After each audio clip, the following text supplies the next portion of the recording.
Entreprise et ce nouvel épisode dans le feuilleton Sanofi Medivation, la biotech californienne accepte de discuter avec le laboratoire français et va même lui ouvrir ses comptes. On va justement retrouver Grégory Volokin à New York, Cédric. Oui, direction les bureaux de Mescart Financial Services pour y retrouver Grégory Volokin.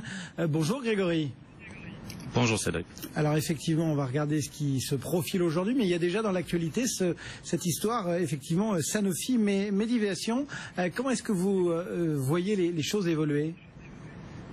Pour le moment, en tout cas aujourd'hui, sur cette nouvelle que Medivation va justement laisser Sanofi étudier non seulement les comptes, mais en fait tout ce que la société a dans le pipeline, c'est une très bonne nouvelle, je dirais, pour les deux compagnies. Pour le moment, Medivation bloquait complètement l'accès de Sanofi, mais avait déjà commencé à discuter avec Celgene et avec Pfizer. Donc, ça montre à quel point les produits en développement de Medivation sont intéressants pour avoir parmi les 3 plus grandes compagnies pharmaceutiques au monde qui s'y intéressent. Et deuxièmement, maintenant, Sanofi a peut-être le moyen de bien collaborer avec Medivation et d'arriver à un accord. Mais il faudra payer plus cher que les $58 qu'ils ont proposés juste hier. Bon, on va continuer à suivre tout cela. Donc, un petit mot aussi des minutes de la Fed qui vont donc être publiées. Qu'est-ce qu'on attend dans ce compte rendu finalement de la dernière réunion ?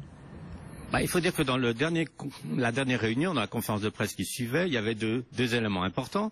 Les potentielles conséquences du Brexit et la santé de l'économie américaine. Donc évidemment maintenant le Brexit, je pense qu'on n'a plus besoin de la Fed pour nous décrire ce qui s'est passé.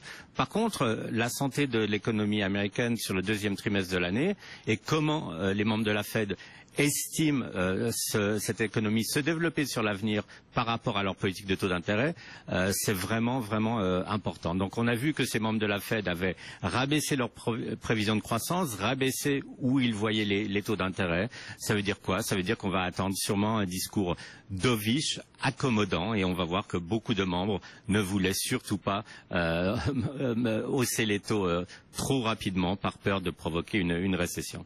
Bon, et pour le moment, on annonce une légère baisse à l'ouverture, c'est ça ? Oui, en fait, 0,6, 0,07%. La grande question, c'est, on voit pourquoi les marchés baissent.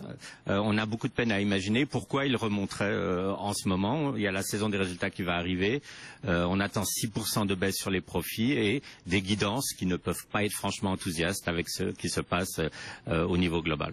Grégory Volokin, donc depuis les bureaux de Mescart Financial Services. Merci à Grégory et très bonne séance que l'on suivra bien évidemment tout au long des prochaines heures. En attendant suite du journal, donc avec Anne-Sophie Balbir et Google qui met la main sur une start-up